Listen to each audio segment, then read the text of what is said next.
जय हिंद मेरे प्यारे मित्रों, कैसे हैं। उम्मीद करता हूं कि अच्छे होंगे। तो चलिए सीधे चलते हैं क्वेश्चन पर। बातें तो बीच बीच में होती रहती हैं। तो पहला क्वेश्चन हमारा है, यहाँ पे पहला क्वेश्चन दिया है, भारतीय संविधान के किस भाग को उसकी आत्मा की आख्या प्रदान की गई है। तो प्रस्तावना को। ये किसने कहा, मीन्स प्रस्तावना को भारतीय संविधान की आत्मा किसने कहा। तो पंडित ठाकुर दास भार्गव ने कहा था। चलते हैं नेक्स्ट क्वेश्चन पर। नेक्स्ट क्वेश्चन हमारा, संविधान निर्माताओं ने किस पर विशेष ध्यान दिया था। संविधान निर्माताओं ने किस पर विशेष ध्यान दिया था। तो प्रस्तावना पर ध्यान दिया था। अगर वीडियो आपको अच्छी लगती है तो चैनल को लाइक सब्सक्राइब करना ना भूलें, और साथ में लिंक, टेलीग्राम का लिंक डिस्क्रिप्शन में अपलोड होगा, वहाँ से आप क्लिक करके वीडियो और पीडीएफ प्राप्त कर सकते हैं कोई भी। चलते हैं नेक्स्ट पर। नेक्स्ट है हमारा, भारत में जनप्रिय संप्रभुता है क्योंकि भारत के संविधान की प्रस्तावना शुरू होती है इन शब्दों से, लोकतंत्रवादी भारत, लोक गणराज्य, लोक प्रभु सत्ता, हम भारत के लोग। कहाँ से शुरू होता है। तो हम और भारत के लोग। ठीक है, हम भारत के लोग। नेक्स्ट क्वेश्चन है हमारा। नेक्स्ट क्वेश्चन कह रहा है, भारत को गणराज्य तंत्र क्यों कहा जाता है। इसकी विधानमंडलों की अधिकतम संख्या जनता द्वारा प्रत्यक्ष चुनी जाती है। यह राज्यों का एक संघ है। भारतीय नागरिक मूलभूत अधिकारों का उपयोग करती है। यह राज्य का प्रमुख निर्धारित अवधि के लिए निर्वाचित की जाती है। आपको पता है कि एक राज्य का जो मुखिया होता है वो एक निर्धारित समय के लिए क्या किया जाता है, निर्वाचित किया जाता है। तो ऑप्शन नंबर डी हमारा क्या होगा, सही होगा। ठीक है, वीडियो की जितनी भी पीडीएफ होगी वो टेलीग्राम पर मिल जाएगी या व्हाट्सएप ग्रुप पे मिल जाएगी, आप लोग वहां से प्राप्त कर सकते हैं अगर चाहिए तो। चलते हैं, भारत एक है तो क्या है, धर्मनिरपेक्ष राष्ट्र है, हिंदू राष्ट्र है, हिंदू मुस्लिम राष्ट्र है, इनमें से कोई नहीं। तो कौन सा है, तो हम कहेंगे भैया ऑप्शन नंबर ए हमारा क्या होगा, सही होगा। बाकी सभी क्या हैं, गलत है। जो भारत है वो एक धर्मनिरपेक्ष है, मीन्स किसी भी धर्म को मानने वाला नहीं है। चलते हैं नेक्स्ट क्वेश्चन पर। ठीक है, नेक्स्ट क्वेश्चन है में, धर्मनिरपेक्षता का अर्थ है राज्य सरकार सभी धर्म के खिलाफ होगा। नहीं, ऐसा भी बात नहीं कहा। वो किसी धर्म को मानेगा नहीं लेकिन किसी का विरोध भी नहीं करेगा। राज्य सरकार द्वारा एक धर्म को स्वीकार किया जाएगा, बिल्कुल नहीं, ऐसा भी नहीं हो सकता। राज्य सरकार द्वारा किसी धर्म को स्वीकार नहीं करना, हाँ ये सही है। ऑप्शन नंबर सी हमारा क्या होगा, सही होगा कि राज्य सरकार द्वारा किसी भी धर्म को स्वीकार नहीं किया जाएगा। ठीक है, ऐसा भी नहीं है कि वह किसी का किसी भी धर्म के अपमान करेगा, ठीक है, या किसी धर्म के खिलाफ जाएगा, लेकिन वह स्वीकार किसी को नहीं करेगा। तो ऑप्शन नंबर सी हमारा सही होगा। ठीक है, चलते हैं नेक्स्ट क्वेश्चन पर। भारत एक धर्मनिरपेक्ष राज्य है, इसका मतलब है कि भारतीय राज्य धर्म विरोधी नागरिकों का समर्थन करता है। नहीं भैया, वो किसी का समर्थन नहीं करता है। बहुसंख्यक समुदाय के धर्म का समर्थन करता है, ये भी गलत है। ठीक है, अल्पसंख्यक समुदाय के धर्म का समर्थन करता है, ये भी गलत है। किसी निश्चित धर्म का समर्थन नहीं करता। हाँ भैया, जो भारतीय संविधान है में जो शब्द लिखा है धर्मनिरपेक्ष, उसका सीधा सीधा अर्थ बनता है कि वह किसी भी धर्म का समर्थन नहीं करता है। ठीक है, तो ऑप्शन नंबर डी यहाँ पर सही होगा। नेक्स्ट क्वेश्चन पर चलते हैं। गणतंत्र होता है केवल एक लोकतांत्रिक राज्य, अध्यक्षीय पद्धति शासन वाला राज्य, संसदीय पद्धति शासन वाला राज्य, राज्य जहां पर अध्यक्ष वंशानुगत रूप से ना हो। तो ऑप्शन नंबर डी यहाँ पर क्या होगा भैया, सही होगा। जानते हो, अगर यहाँ पर राजतंत्र होता तो वहाँ पर क्या होता, वंशानुगत रूप से शासन होता। अध्यक्ष कैसे होते, वंशानुगत होते, मीन्स राजा का बेटा ही राजा बनेगा, रंग का बेटा राजा नहीं बन सकता।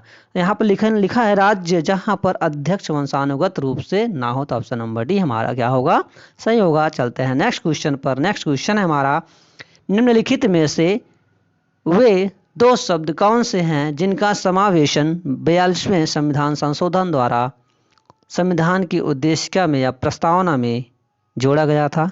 धर्मनिरपेक्ष लोकतांत्रिक, प्रभुत्व संपन्न लोकतांत्रिक, समाजवादी या धर्मनिरपेक्ष। तो ऑप्शन नंबर सी होगा। टोटल 5 पार्ट्स हैं, कह सकते हैं। पहला कौन सा है हमारा, एक प्रभुत्व संपन्न जो पहले से था, ठीक है, और प्रजातांत्रिक गणराज्य जो पहले से था। तो 3 जोड़े गए थे, वो कौन कौन से थे? समाजवादी, धर्मनिरपेक्ष और अखंडता। ठीक है, 3 जोड़े गए थे जिसमें हमको 2 इसमें लगाने थे, तो ये कौन कौन से थे? समाजवादी और धर्मनिरपेक्ष। चलते हैं नेक्स्ट क्वेश्चन पर। हमारा नेक्स्ट क्वेश्चन है, भारतीय संविधान की प्रस्तावना में भारत को किस रूप से घोषित किया गया? तो भारतीय संविधान की प्रस्तावना में भारत को किस रूप से घोषित किया गया है? एक सार्वभौम प्रजातांत्रिक गणराज्य गणतंत्र है, ठीक है, एक समाजवादी प्रजातांत्रिक गणतंत्र है, एक संप्रभुत्व संपन्न समाजवादी धर्मनिरपेक्ष है। तो ऑप्शन नंबर सी हमारे यहाँ पर सही होगा। चलते हैं नेक्स्ट क्वेश्चन पर। भारत एक गणतंत्र है, इसका अर्थ है सभी मामलों में अंतिम अधिकार जनता के पास है? ऐसा भी नहीं है। भारत में संसदीय शासन व्यवस्था है, भारत में वंशानुगत शासन नहीं है, भारत राज्यों का एक संघ है। तो क्या होगा इसमें?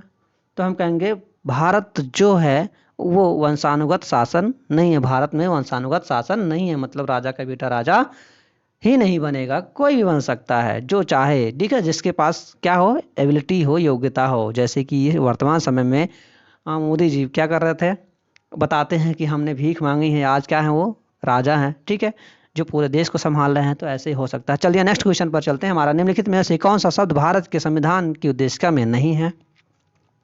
तो समाजवादी है, पथ निरपेक्ष है, प्रभुत्व संपन्न है, तो क्या नहीं है? लोक कल्याण नहीं है। तो ऑप्शन नंबर डी हमारे यहाँ पर सही होगा। नेक्स्ट क्वेश्चन है, कल्याणकारी राज्य का उद्देश्य है अधिकतम संख्या का अधिकतम कल्याण सुनिश्चित करना, कमजोर वर्गों के कल्याण का प्रभुत्व करना। तो कहेंगे कमजोर, है ना, वर्गों के कल्याण का प्रबंध करना ही कल्याणकारी राज्य का उद्देश्य है। तो चलिए ऑप्शन नंबर बी यहाँ पर सही था। तो नेक्स्ट क्वेश्चन पर चलते हैं। नेक्स्ट क्वेश्चन हमारा है, भारत को एक गणराज्य मुख्य रूप से माना जाता है क्योंकि राज्याध्यक्ष का चुनाव होता है, उसे 15 अगस्त 1947 को स्वतंत्रता मिली थी, उसका अपना लिखित संविधान है, उसकी सरकार संसदीय प्रणाली के अनुसार है। तो कौन सा ऑप्शन सही होगा? तो कहेंगे भैया जो राजा अध्यक्ष होता है ना, उनका क्या होता है? चुनाव होता है। किसके द्वारा होता है? जनता के द्वारा चुनाव होता है, चुना जाता है। तो चलते हैं नेक्स्ट क्वेश्चन पर। नेक्स्ट क्वेश्चन है हमारा, नेक्स्ट क्वेश्चन कह रहा है कि भारतीय संविधान की प्रस्तावना के सिलसिले में निम्नलिखित में से कौन सा सही है? गणतंत्र, जनवादी, धर्मनिरपेक्ष, समाजवादी, सार्वभौम या सत्ता संपन्न? तो ये ऑप्शन नंबर नहीं है, ऑप्शन नंबर ये गलत है। नेक्स्ट है सार्वभौम, सत्ता संपन्न, समाजवादी, जनवादी, धर्मनिरपेक्ष, गणतंत्र। तो ये भी आपका क्या है? गलत है। नेक्स्ट क्या है हमारा? सार्वभौम, सत्ता संपन्न, जनवादी, धर्मनिरपेक्ष, समाजवादी, गणतंत्र। ये भी गलत है। तो क्या होगा? सार्वभौम, सत्ता संपन्न, समाजवादी, धर्मनिरपेक्ष, जनवादी और गणतंत्र। तो ऑप्शन नंबर डी हमारा क्या होगा? सही होगा। नेक्स्ट पे चलते हैं। नेक्स्ट क्वेश्चन है हमारा, संविधान की प्रस्तावना में प्रयुक्त शब्द सेकुलर का अर्थ है सभी नागरिकों को धर्म एवं उपासना की स्वतंत्रता है। तो हाँ भैया, हमारा जब पहला ही सही हो गया तो आगे बढ़ने की कोई ज़रूरत नहीं है।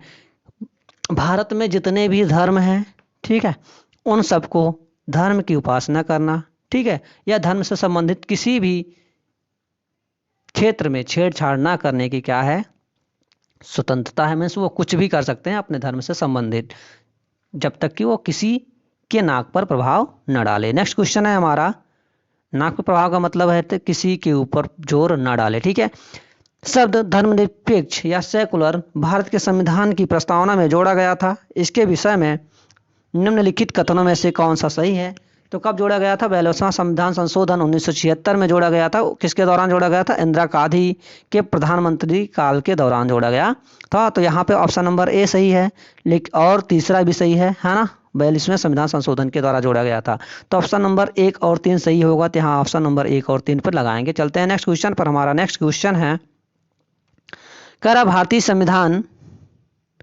भारतीय संविधान की प्रस्तावना में लिखित हम भारत के लोग we the people of India से क्या अर्थ निकलता है? भारतीय गणराज्य की प्रभु सत्ता जनता में निहित है, संविधान का निर्माण भारत की जनता द्वारा हुआ है, संविधान निर्माता भारत की जनता का प्रतिनिधित्व करते हैं, भारत का संविधान भारत जनता की सहमति पर आधारित है। तो कौन सा क्वेश्चन का कौन सा आंसर सही होगा भैया? तो हम कहेंगे संविधान का निर्माण भारत की जनता द्वारा हुआ है, ठीक है।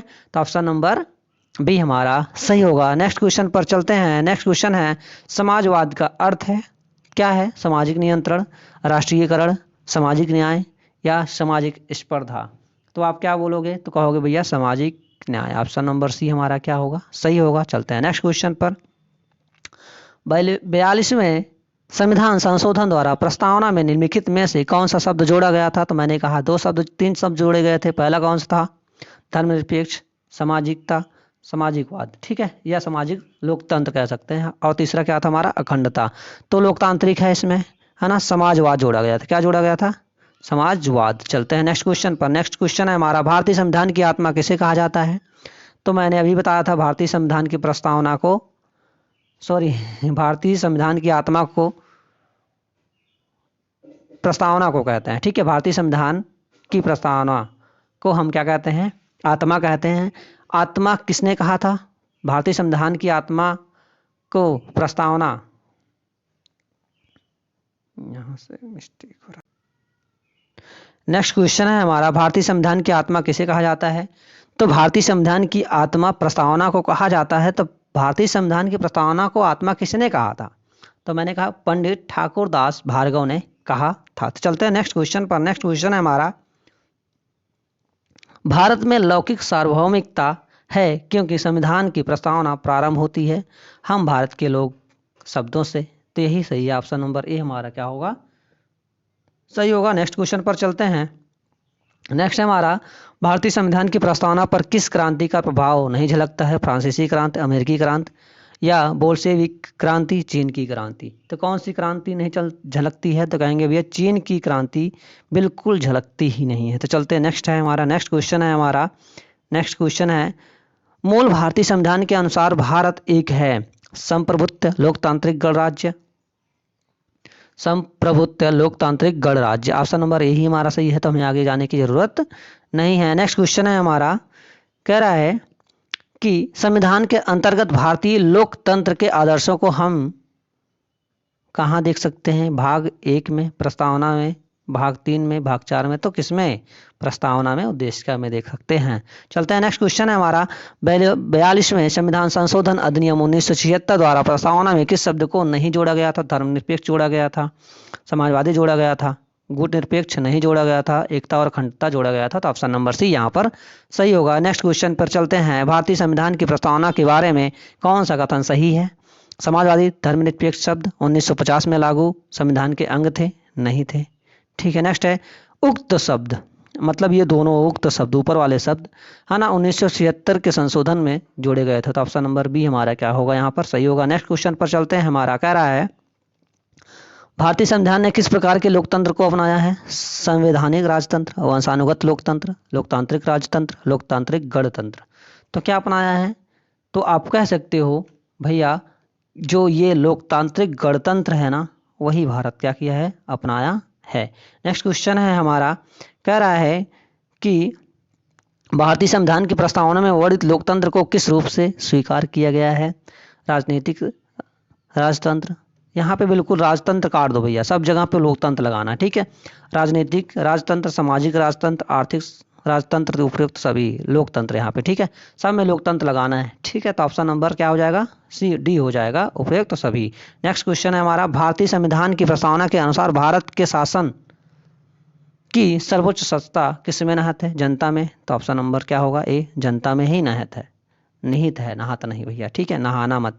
भारत की संप्रभुता, एकता तथा अखंडता को अक्षुण्ण बनाए रखने तथा उसकी रक्षा करने का प्रावधान किया गया है प्रस्तावना में, मूल कर्तव्य में, नीति निर्देशक सिद्धांत में, मूल अधिकार में। किसमें, प्रस्तावना में। बात, भारतीय संविधान की प्रस्तावना में जिन आदर्शों एवं उद्देश्यों की रूपरेखा दी गई है उनके आगे की व्याख्या की गई है मूल अधिकारों के अध्याय से, राजनीतिक राज्य के नीति निर्देशक सिद्धांतों के अध्याय में, ठीक है। तो मूल अधिकारों के अध्याय में, राजनीति के राज्य के नीति निर्देशक सिद्धांतों के अध्याय में। नेक्स्ट है हमारा, मूल अधिकार राज्य के नीति निर्देशक सिद्धांतों एवं मूल कर्तव्यों में। तो ऑप्शन नंबर सी हमारा इसमें सही होगा, ठीक है।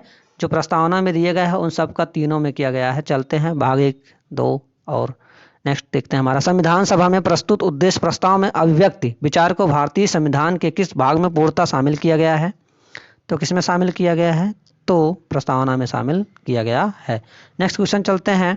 कह रहा भारतीय संविधान की प्रस्तावना से स्पष्ट है नहीं है होता है कि संविधान का स्रोत क्या स्पष्ट नहीं होता है? शासन के ध्येयों का विवरण, संविधान को लागू करने की तिथि। हाँ, तो प्रस्तावना से संविधान को लागू करने की तिथि का निर्धारण नहीं होता है, ठीक है, पता नहीं चलता है। निम्नलिखित में से किन उद्देश्यों को भारतीय संविधान उद्घोषित नहीं करता है? सामाजिक, आर्थिक और राजनीतिक न्याय, विचार अभिव्यक्ति, विश्वास, धर्म और उपासना की स्वतंत्रता, प्रतिष्ठा और अवसर की समता, अंतर्राष्ट्रीय शांति और सुरक्षा की अभिवृद्धि। तो क्या होगा इसमें ऑप्शन? तो कहेंगे भैया अंतर्राष्ट्रीय शांति और सुरक्षा की जो अभिवृद्धि होती है वो उद्घोषित नहीं करती है भारतीय संविधान, ठीक है। नेक्स्ट क्वेश्चन पर चलते हैं। नेक्स्ट क्वेश्चन है हमारा, कह रहा है भारत के संविधान में प्रदत्त हमारे देश का नाम क्या है? हिंदुस्तान अर्थात भारतवर्ष, इंडिया अर्थात भारत, इंडिया अर्थात हिंदुस्तान, भारत देश अर्थात इंडिया। तो कहेंगे इंडिया अर्थात भारत। ऑप्शन नंबर ई हमारा सही होगा, ठीक है, सी था वहाँ पे। भारतीय संविधान किसके द्वारा स्वीकृत है? संविधान सभा द्वारा, भारत की संसद द्वारा, प्रथम निर्वाचित सरकार द्वारा, भारत की जनता द्वारा। तो ऑप्शन नंबर डी होगा, भारत की जनता द्वारा, ठीक है। नेक्स्ट क्वेश्चन है, भारत की संप्रभुता किस में निहित है? भारतीय संसद में, राष्ट्रपति में। नेक्स्ट है हमारा प्रधानमंत्री में, भारत की जनता में, भारत की जनता में। ऑप्शन नंबर डी सही होगा। नेक्स्ट क्वेश्चन है हमारा, भारतीय संविधान को संविधान सभा द्वारा अंगीकृत किया गया था। तो कब अंगीकृत किया गया था? बात कर रहा है अंगीकृत करने का, तो 26 नवंबर 1949 को क्या किया गया था? अंगीकृत किया गया था, ठीक है। फिर कह रहा है भारत का संविधान पूर्ण रूप से तैयार हुआ, तो कब हुआ था? तो 26 नवंबर 1949 को पूर्ण रूप से तैयार हुआ था, उसी दिन वो क्या किया गया था? स्वीकार किया गया था, लेकिन लागू नहीं हुआ था। तो लागू कब हुआ था? चलते हैं नेक्स्ट क्वेश्चन पे, बताते हैं भारतीय संविधान कब अंगीकार किया गया था। तो अभी मैंने बताया कि कब अंगीकार किया गया था, तो 26 नवंबर 1949 को अंगीकार किया गया था। अब नेक्स्ट पे चलते हैं, कब लागू हुआ था। तो निम्नलिखित में से किस तिथि को भारतीय संविधान लागू किया गया था? 26 जनवरी 1950 को लागू किया गया था, है ना। नेक्स्ट क्वेश्चन पर चलते हैं। नेक्स्ट क्वेश्चन है हमारा, किस वर्ष भारत एक प्रभुत्व संपन्न प्रजातांत्रिक गणराज्य बना? तो कब बना था? 1950 में बना था। जैसे कि लागू जैसे हुआ उसी दिन क्या गया? बन गया। चलते हैं नेक्स्ट क्वेश्चन पर, ठीक है। संविधान के उद्देश्य का या प्रस्तावना का संशोधन कितनी बार हुई है? तो एक ही बार हुई है। कौन सा है? तो 42वां संविधान संशोधन है। कब हुआ था? इंदिरा गांधी के काल में, 1976 में। चलते हैं नेक्स्ट क्वेश्चन पर, ठीक है। भारत के संविधान की प्रस्तावना में प्रथम संशोधन कब किया गया? तो प्रथम संशोधन कब किया गया था? जैसे मैंने अभी बताया कि 1976 में किया गया था। नेक्स्ट क्वेश्चन है हमारा, संविधान की प्रस्तावना सभी भारतीयों नागरिकों को निम्न में से कौन सा एक उपलब्ध कराने के लिए वादा नहीं करती है? तो क्या नहीं कराती है? सामाजिक न्याय, राजनीतिक न्याय, विचार की स्वतंत्रता या पूजा की समानता। तो पूजा की समानता है ना, यह उपलब्ध कराने की वादा नहीं करती है, बाकी सभी करती है ना। पूजा करने की समानता का वादा नहीं करती है, लेकिन ऐसा नहीं है कि पूजा करने की स्वतंत्रता नहीं है। पूजा करने की स्वतंत्रता पूर्ण रूप से है, सब अपने अपने धर्म में अपने अपने अकॉर्डिंग पूजा कर सकते हैं, ठीक है। 26 नवंबर 1949 को अंगीकृत भारतीय संविधान की प्रस्तावना में शब्द सम्मिलित नहीं है। तो कौन सा शब्द सम्मिलित नहीं है? तो देखो, समाजवादी तो निहित है भैया, पंथ निरपेक्ष भी निहित है, अखंडता भी निहित है, तो गणराज्य नहीं है। तो ऑप्शन नंबर डी हमारा क्या होगा? सही होगा, ठीक है। यहाँ पे बोला निहित नहीं है, तो ऑप्शन नंबर कौन सा निहित? देखो 26 नवंबर 1949 को सॉरी माफ करना, एक मिनट, मैं क्वेश्चन ध्यान से पढ़ा नहीं, मुझे लगा कि क्या संविधान की बात कर रहा है केवल। देखो, जब ये अंगीकृत हुआ था तो उसमें 2-3 चीजें अंगीकृत नहीं हुई थी। क्या क्या?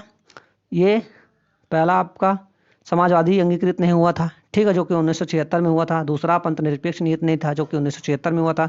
तीसरा अखंडता। ऑप्शन नंबर 1 ही सही होगा। नेक्स्ट क्वेश्चन पर चलते हैं हम, है ना। नेक्स्ट क्वेश्चन है, भारतीय संविधान के उद्देश्य में परिवर्तन किस संशोधन अधिनियम में किए गए थे?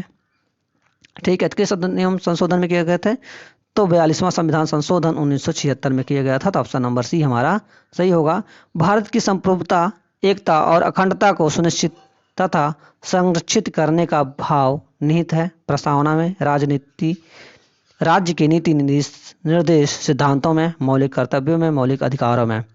तो किस में निहित है? तो कहेंगे भैया प्रस्तावना में। ऑप्शन नंबर ए हमारा सही होगा। नेक्स्ट क्वेश्चन है हमारा, प्रस्तावना का वह प्रावधान जो सभी वयस्क नागरिकों को मतदान का अधिकार प्रदान करता है कहलाता है क्या? पंथ निरपेक्ष, प्रजातंत्र, समाजवाद, गणतंत्र। तो क्या होगा भैया आपका? तो हमारा जो ये लिखा है ना प्रजातंत्र, ठीक है, क्या होगा? प्रजातंत्र ही सही होगा। नेक्स्ट क्वेश्चन पर चलते हैं। हमारा नेक्स्ट क्वेश्चन है, भारत के संविधान की प्रस्तावना में समाजवादी और धर्मनिरपेक्ष शब्दों में कोशिश संशोधन द्वारा जोड़ा गया था। ठीक है, भारत के संविधान की प्रस्तावना में समाजवादी और पंथ निरपेक्ष शब्दों को जोड़ा गया था। तो कौन से? 42वें संविधान संशोधन में। ठीक है, क्वेश्चन वही है जो बार बार आए हैं, ये क्वेश्चन वही हैं जो बार बार क्या हुए हैं? रिपीट हुए हैं किसी न किसी एग्जाम में। भारत के संविधान की प्रस्तावना में प्रयुक्त स्वतंत्रता, समानता एवं प्रभुत्व शब्द किस क्रांति से प्रेरित है? रूस की क्रांति, अमेरिका स्वतंत्रता संग्राम। तो क्या है बेटा? क्या भैया? तो कहेंगे अमेरिकी स्वतंत्रता संग्राम से। ऑप्शन नंबर बी हमारा क्या होगा? सही होगा। क्या लिखा है फिर से क्वेश्चन एक बार भी पढ़ो। भारत के संविधान की प्रस्तावना में प्रयुक्त स्वतंत्रता, समानता एवं बंधुत्व शब्द किस क्रांति से प्रेरित है? यहाँ बंधुत्व की बात कर रहा है ना, लेकिन अगर प्रेरणा बात की होती तब हम अमेरिका लगाते ना, यहाँ पे प्रेरणा की बात नहीं बोली है। तो यहाँ पे ऑप्शन नंबर जो सी है वो सही होगा। ठीक है, बंधुत्व प्रभुत्व की बात कर रहा है तो वो ऑप्शन नंबर सी होगा। लेकिन अगर पूछा जाए कि प्रस्तावना की प्रेरणा किस देश से मिली है, तो कहेंगे अमेरिका के संविधान की प्रेरणा से मिली है। ठीक है, नेक्स्ट क्वेश्चन है हमारा, भारतीय संविधान के किस भाग में स्पष्ट रूप से घोषणा की गई है कि भारत एक धर्मनिरपेक्ष राज्य है? तो किस में की गई है? तो हम कह सकते हैं संविधान की प्रस्तावना में की गई है। ठीक है, संविधान की प्रस्तावना में। ऑप्शन नंबर भी हमारा सही होगा। इस क्वेश्चन को काट देते हैं क्योंकि ये पूछना ही गलत है। कह रहा संविधान के क्वेश्चन देख लेते हैं। भारत के संविधान की प्रस्तावना में कितने प्रकार का न्याय, स्वतंत्रता, समानता, कितना प्रकार के न्याय, समानता, समानता, ये गलत है क्वेश्चन। ठीक है, नेक्स्ट क्वेश्चन है हमारा, भारतीय संविधान का प्रकार स्रोत कौन है? राष्ट्रपति है, भारत के लोग हैं, सर्वोच्च न्यायालय है, सरकार है। तो कौन सा होगा हमारा? तो हम कहेंगे भारत के लोग हैं। ठीक है, ऑप्शन नंबर बी हमारा सही होगा। नेक्स्ट क्वेश्चन है हमारा, संविधान की प्रस्तावना का विधिक स्वरूप क्या है? यह लागू किया जा सकता है, या लागू नहीं किया जा सकता है, विशेष परिस्थितियों में लागू किया जा सकता है, उपयुक्त में से कोई नहीं। तो ये लागू नहीं किया जा सकता। ठीक है, तो ऑप्शन नंबर बी हमारा सही होगा। नेक्स्ट क्वेश्चन है हमारा, ठीक है, नेक्स्ट क्वेश्चन है, किसने भारतीय संविधान की प्रस्तावना उद्देशिका को भारतीय संविधान की राजनीतिक कुंडली के रूप में वर्णित किया? कन्हैया लाल, है ना, मणिकलाल मुंशी ने किया था। तो ऑप्शन नंबर सी हमारा सही होगा। कह रहा है नेक्स्ट, भारत के संविधान के संबंध में निम्नलिखित में से कौन सा कथन सही नहीं है? तो कौन सा कथन सही नहीं है? देखना है। ऑप्शन ए है हमारा, समाजवादी और पंथ निरपेक्ष शब्द प्रारंभ में संविधान के अंश नहीं थे। हाँ, नहीं थे, तो मतलब ये क्या है? सही है, लेकिन वहाँ बोला है सही नहीं थे। ठीक है, उद्देशिका में भारत के संविधान के उद्देश्यों का उल्लेख नहीं है। तो उद्देश्यों का उल्लेख तो है, इसीलिए तो उद्देशिका कहलाया। उद्देश्य का न्यायालय में परिवर्तनीय नहीं है। हाँ, ये बात सही है। तो ठीक है, ये परिवर्तनीय, यहाँ बोला परिवर्तनीय है, लेकिन परिवर्तनीय नहीं है, वो कोई परिवर्तन नहीं किया जा सकता। तो ऑप्शन नंबर सी हमारा सही होगा। नेक्स्ट क्वेश्चन पर चलते हैं। लास्ट क्वेश्चन है जो हमारा, है ना, लास्ट ही क्वेश्चन था क्या जी? हाँ, लास्ट क्वेश्चन था। तो आज के लिए इतना ही। वीडियो अच्छी लगी हो तो चैनल को लाइक, सब्सक्राइब, शेयर जरूर करें। धन्यवाद।